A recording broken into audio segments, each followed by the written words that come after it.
Back again, Detective? After finishing The Evil Within 2, I was exhausted, like I'd been through an ordeal. Thinking back on my 20 hours with it, I had.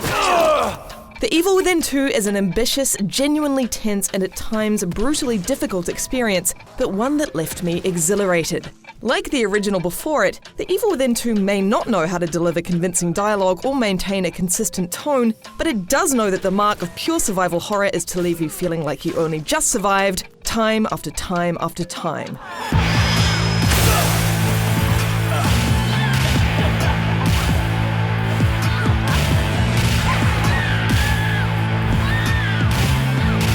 Developer Tango Gameworks has done a good job at a cleaner setup this time around, by sending protagonist Sebastian Castellanos to rescue his thought-dead daughter, adding some vital emotional stakes. Lily's still alive. Sebastian himself, on the other hand, is somehow even more dull 3 years later. What the hell? Oh, just shut up. The wider cast doesn't fare much better. They're merely serviceable archetypes there to push the plot forward. The awkward dialogue can occasionally lend a certain odd B-movie charm. I feel terribly responsible for all of this. But it feels like a missed opportunity to not let them have a little fun in such an eccentric setting. This is still The Evil Within though, and its world remains delightfully malleable and weird. The sense that it could change the rules at any moment keeps things interesting, despite, or perhaps because of, its inherent ridiculousness.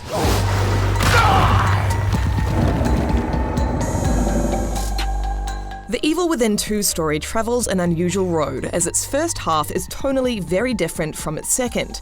Sebastian begins his journey preoccupied with a deranged murderer. You're beginning to bore me. Which is a meandering mystery punctuated by a weak boss fight. It made me miss the non-stop climactic encounters and big moments of the original. Its second half, on the other hand, travels at a breakneck pace, and its strength and surety made me wonder what the first half was even there for. I would never accuse The Evil Within 2 of being inconsistent in its mood, however. At every turn, Tango has done a great deal with lighting. Dimly lit corridors feel claustrophobic, creating a sense of inevitability. It's a much bigger mini sandbox this time around too, and you have more freedom in exploring it. Union, aka Anytown, USA, is a sprawling post-apocalyptic mess of diners and picket fences peppered with innumerable horrors. It's full of nooks and crannies that offer unique enemy encounters, side quests, and loot that feel organically baked into the world. In every instance, exploration in The Evil Within 2 is worth it, and in the case of scavenging for loot, it's absolutely vital. I was frequently putting Sebastian in ridiculous amounts of danger just to find enough weapon parts to add another bullet chamber to my handgun. Blindly sprinting towards a glimmering light in the distance as the sound of enemies roaring at my heels with The Evil Within 2's excellent score pounding in my ears was a rush every time. If you're caught by a mob, particularly early on, you'll die more often than not. Enemies are plentiful, relentless, and delightfully gross in their attacks. More, they're quite erratic in their movements, so sneak kills aren't always the best option if you're not close to your target. You don't always have to fight though. Like its predecessor, The Evil Within 2 allows for a stealthy approach, and it's slightly more feasible this time around thanks to a bigger playground and a new stealth upgrade path.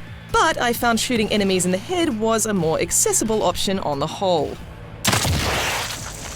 In classic survival horror style, much of the exhilaration in The Evil Within 2 comes from being spotted and having to suddenly launch into a fight, making do with whatever sparse resources you have at hand. I was frequently forced to experiment with the lesser-used weapons in my arsenal, making for unexpectedly creative fights, while other times it was a case of absolutely needing to land every single headshot with my handgun, while desperately searching for respawning ammo in the near vicinity before landing that final crunchy blow. With scarcity of ammo in mind though, I would have liked more visual or audio feedback from the enemies themselves to let me know when a shot was actually counted. I found one boss fight particularly frustrating as he appeared to not even register my sneaky headshots. There was no grunt of pain or step backwards that would indicate progression in the fight. When every bullet counts, you should know when your shots do too. It's gonna take more than that to stop me. The Evil Within 2 gives you more options to play your way in a much bigger survival horror playground than the original. Although a disjointed plot and weak protagonist make it slow to get started, Being pursued through an intriguingly bizarre world by plentiful and disturbing monsters kept my palms sweaty and my heart in my throat thanks to a strict adherence to the most important survival horror rule: you should always be on the back foot. For more on The Evil Within 2, check out our graphics comparison, Evil Within in 5 minutes, and the first 15 minutes of The Evil Within 2.